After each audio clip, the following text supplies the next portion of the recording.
नमस्कार दोस्तों, हिंदी ज्ञान यात्रा पर आपका स्वागत है।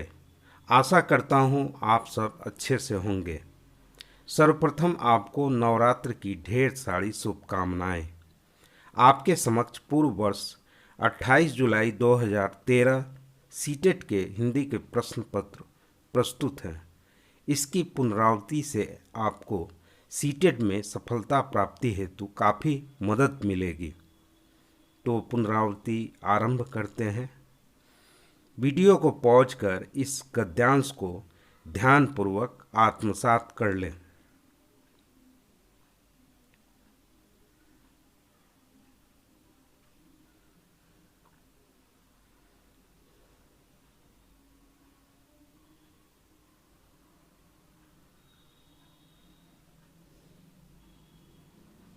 अब पहला प्रश्न है, भी शब्द है क्रिया, क्रिया विशेषण, संबंधवाचक, निपात। भी अव्यय है, यह किसी शब्द या पद के अंत में जुड़कर एक विशेष बल प्रदान करता है, इसे निपात कहा जाता है।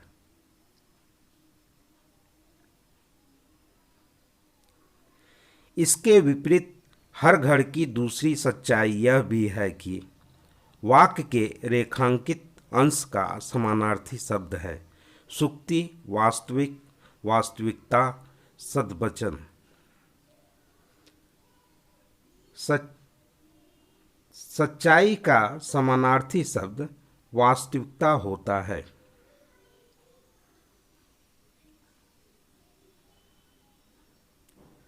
घर के टूटने बिखरने का मुख्य कारण क्या है? बच्चों के बारे में न जानना, माता पिता बनने का अर्थ न जानना, दाम्पत्य का अर्थ न जानना, घर बसाने की जल्दी करना। नौजवान जोड़े इस बात से अनभिज्ञ रहते हैं कि पति पत्नी होने का क्या अर्थ है। साथ ही वे इस बात से भी अनजान रहते हैं कि माता पिता का क्या दायित्व है। अतः घर के टूटने बिखरने का मुख्य कारण दाम्पत्य जीवन का अर्थ न जानना होता है।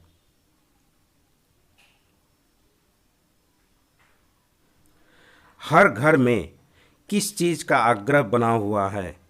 बच्चों को स्कूल न भेजने का, बहुत छोटे बच्चे को स्कूल में पढ़ाने का, बहुत छोटे बच्चे को दुकान भेजने का, बहुत छोटे बच्चे को स्कूल में बिठाकर आने का। माता पिता अपने छोटे बच्चों की जिम्मेदारी से शीघ्र मुक्त होना चाहते हैं, इसलिए हर घर में बहुत छोटे बच्चे को स्कूल में बिठाकर आने का आग्रह बना हुआ है।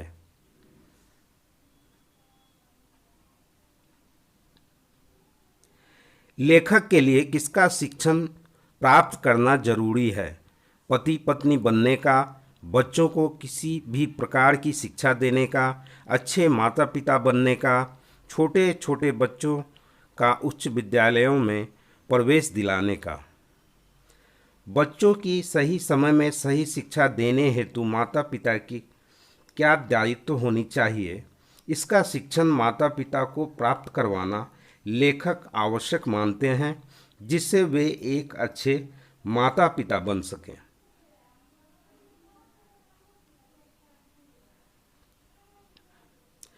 माता पिता को बच्चों की सही शिक्षा के बारे में जानना क्यों जरूरी है?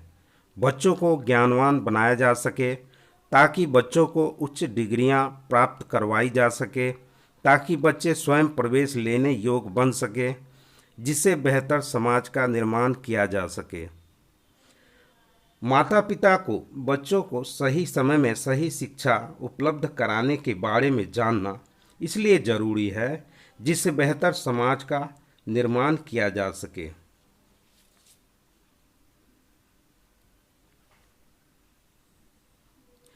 समाज और सत्ता किसके प्रति सजग नहीं है?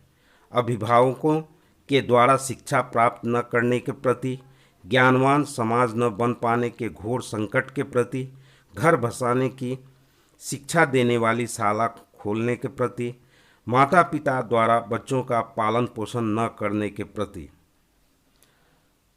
दाम्पत्य जीवन निभाने की शिक्षा के अभाव में घर टूटने बिखरने लगे हैं।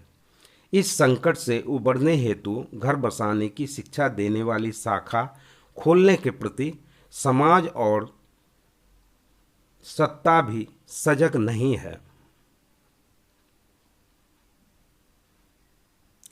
लेखक के अनुसार सबसे पहले क्या जानना जरूरी है?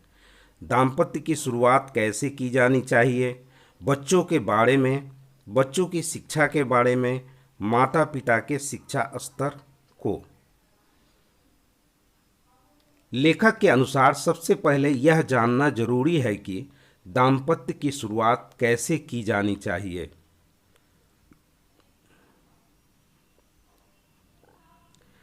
माता पिता शब्द युग्म हैं। सार्थक निरर्थक शब्द युग्म, सार्थक शब्द युग्म, निरर्थक शब्द युग्म, पुनरुक्त शब्द युग्म। माता पिता दोनों शब्दों के अर्थ प्रकट होते हैं, अतः यह सार्थक शब्द युग्म है।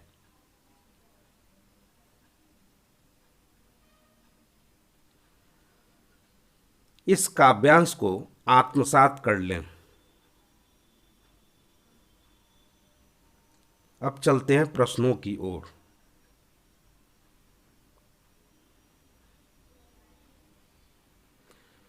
प्र उपसर्ग से बनने वाले शब्द समूह हैं प्रत्युत्तर, प्रदेश, प्रपत्र, प्रत्येक, प्रभाव, प्रदेश, प्रसाद, प्रत्येक, प्रपत्र, प्रभाव, प्रदेश, प्रपत्र। प्रभाव का मूल शब्द भाव, प्रदेश का मूल शब्द देश तथा प्रपत्र का मूल शब्द पत्र है। इन तीनों के पूर्व प्र उपसर्ग जुड़ा है। किसी शब्द के पूर्व जुड़ने वाले शब्दांश उपसर्ग कहलाते हैं। अतः प्रभाव, प्रदेश तथा प्रपत्र प्र उपसर्ग से निर्मित शब्द समूह हैं। कवि ने किसकी महिमा का खंडन किया है? रत्नों का, विधि के विधान का, भाग्यवाद का, वसुधा का। कवि ने भाग्यवाद की महिमा का खंडन किया है।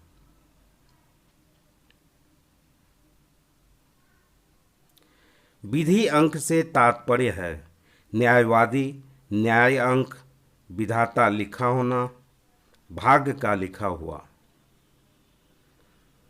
विधि अंक से तात्पर्य भाग का लिखा हुआ होता है।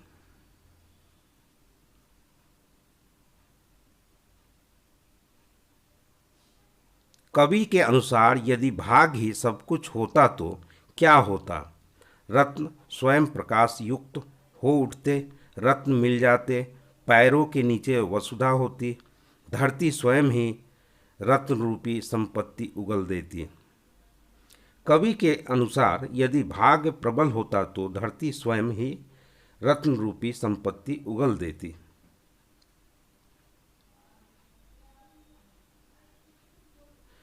तुकबंदी के कारण कौन सा शब्द बदले हुए रूप में प्रयुक्त हुआ है? उगल, रतन, प्रबल, स्वयं। तुकबंदी के कारण उगल शब्द उगलता से परिवर्तित होकर काव्य पंक्ति में प्रयुक्त हुआ है। इनमें से कौन सा वसुधा का समानार्थी है? जलधि, वसुंधरा, महीप, वारिधि। वसुधा का समानार्थी शब्द वसुंधरा होता है।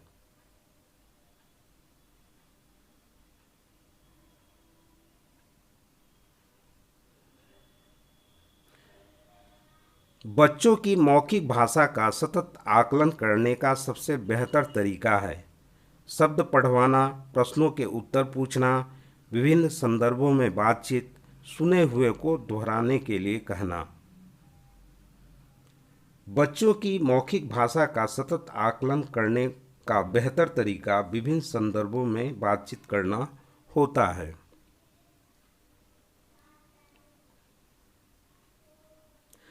भाषा में सतत और व्यापक आकलन का उद्देश्य है वर्तनी की अशुद्धि के बिना लिखने की क्षमता का आकलन, भाषा के व्याकरण का आकलन करना, भाषा के मौखिक और लिखित रूपों के प्रयोग की क्षमता का आकलन करना, पढ़कर समझने की क्षमता का आकलन भाषा में सतत और व्यापक आकलन का उद्देश्य भाषा के मौखिक और लिखित रूपों के प्रयोग की क्षमता का आकलन है।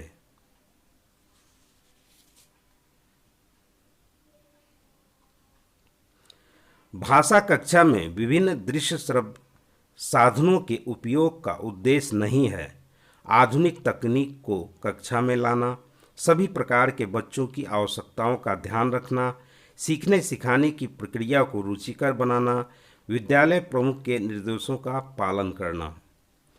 भाषा कक्षा में विभिन्न दृश्य श्रव्य के उपयोग का उद्देश्य आधुनिक तकनीक को कक्षा में लाना, सभी बच्चों की आवश्यकताओं का ध्यान रखना तथा सीखने सिखाने की प्रक्रिया को रुचिकर बनाना होता है, परंतु इसका उद्देश्य विद्यालय प्रमुखों के निर्देशों का पालन करना नहीं होता है।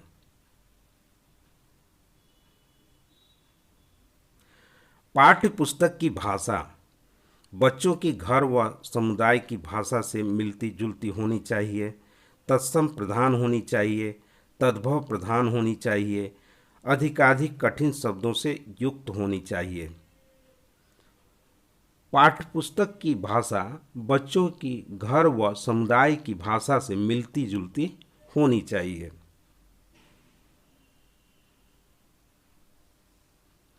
प्राथमिक स्तर पर भाषा सिखाने से तात्पर्य है भाषा वैज्ञानिक तथ्य स्पष्ट करना, भाषा का व्याकरण सिखाना, उच्च स्तरीय साहित्य पढ़ाना, भाषा का प्रयोग सिखाना।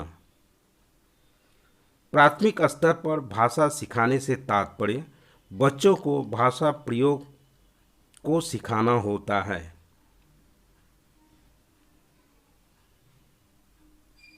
घर की भाषा और विद्यालय में पढ़ाई जाने वाली भाषा सदैव टकराहट से गुजरती है, सदैव समान होती है, समान हो सकती है, सदैव अलग होती है।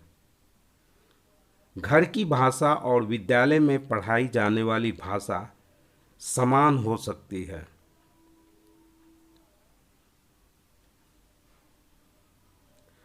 प्राथमिक स्तर पर हिंदी भाषा शिक्षण के लिए सबसे अधिक महत्वपूर्ण है भाषा प्रयोग के अवसर, पाठ्य पुस्तक, उच्च स्तरीय तकनीकी यंत्र, व्याकरणिक नियमों का स्मरण। प्राथमिक स्तर पर हिंदी भाषा शिक्षण के लिए सबसे अधिक महत्वपूर्ण बच्चों को भाषा प्रयोग के अवसर उपलब्ध कराना होता है।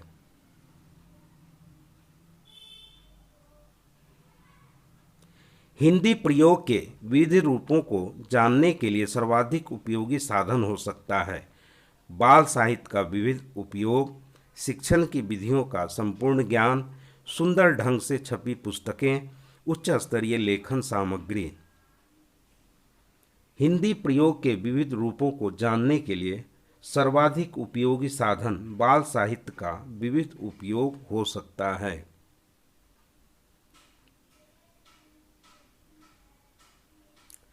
कक्षा 1 और 2 के बच्चों के लिए आप किस तरह की कहानी का चयन करेंगे जो बहुत छोटी हो, जिसमें बहुत सारे पात्र हों, जिसमें 2 ही पात्र हों, जिसके शब्दों, वाक्यों और घटनाओं के वर्णन की शैली चित्रात्मक हो।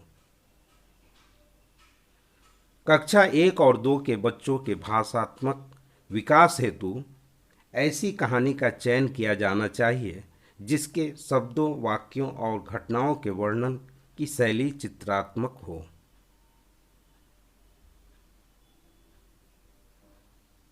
प्राथमिक स्तर पर भाषा शिक्षण की प्राथमिकता होनी चाहिए केवल बोलकर पढ़ने की क्षमता विकसित करना, कविता और कहानी के द्वारा केवल श्रवण कौशल का विकास करना, बच्चों की रचनात्मकता और मौलिकता को पोषित करना, बच्चों की चित्रांकन क्षमता का विकास करना।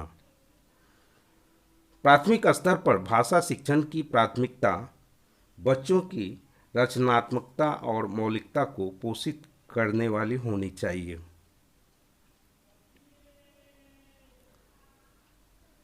पढ़ने का प्रारंभ वर्णमाला से होना चाहिए, कहानियों से होना चाहिए, कविताओं से होना चाहिए, अर्थपूर्ण सामग्री से होना चाहिए। पढ़ने का उद्देश्य अर्थ को ग्रहण करना होता है, अतः पढ़ने का प्रारंभ अर्थपूर्ण सामग्री से होना चाहिए। भाषा के बारे में कौन सा कथन उचित है? भाषा अनिवार्यतः लिखित होती है। भाषा एक नियमबद्ध व्यवस्था है। भाषा व्याकरण का अनुसरण करती है। भाषा और बोली में कभी भी कोई भी संबंध नहीं होता है। भाषा एक नियमबद्ध व्यवस्था है, यह कथन सर्वथा उचित है।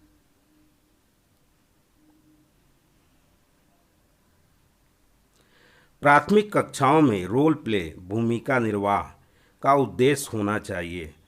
बच्चों को अभिनय सिखाना, एक पद्धति के रूप में इसका उपयोग करना, विभिन्न संदर्भों में भाषा प्रयोग के अवसर प्रदान करना, बच्चों को अनुशासित रखना। प्राथमिक कक्षाओं में रोल प्ले अर्थात भूमिका निर्वाह का उद्देश्य बच्चों को विभिन्न संदर्भों में भाषा प्रयोग के अवसर उपलब्ध कराना होना चाहिए।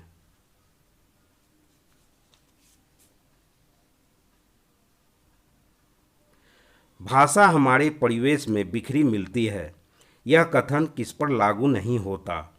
भाषा प्रयोगशाला, अखबार, विज्ञान, साइन बोर्ड। भाषा हमारे परिवेश अर्थात अखबार, विज्ञान और साइन बोर्ड में बिखरी मिलती है, परंतु यह कथन भाषा प्रयोगशाला पर लागू नहीं होता।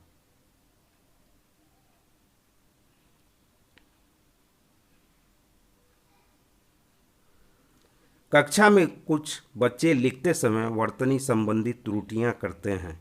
एक भाषा शिक्षक के रूप में आप क्या करेंगे?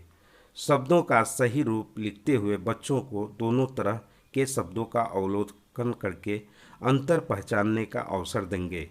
उन्हें सख्त निर्देश देंगे कि वे आगे से गलती न करें। उनकी त्रुटियों पर बिल्कुल ध्यान नहीं देंगे। उनसे शब्दों को 20 बार लिखने के लिए कहेंगे। कक्षा में कुछ बच्चे लिखते समय वर्तनी संबंधी त्रुटियां करते हैं। एक भाषा शिक्षक के रूप में शब्दों का सही रूप लिखकर तथा बच्चों द्वारा लिखे गए अशुद्ध वर्तनी वाले दोनों शब्दों को बच्चों से अवलोकन करवाकर अंतर पहचानने का अवसर देंगे। उम्मीद है इस वीडियो को देखने के बाद हिंदी भाषा संबंधी समस्या दूर हो गई होगी। यदि ऐसा है तो कृपया कमेंट कर बताएं, लाइक कर अपने दोस्तों को शेयर करें, साथ ही सब्सक्राइब कर बेल आइकन को दबा दें ताकि नई वीडियो की नोटिफिकेशन समय पर आपको मिल सके। धन्यवाद।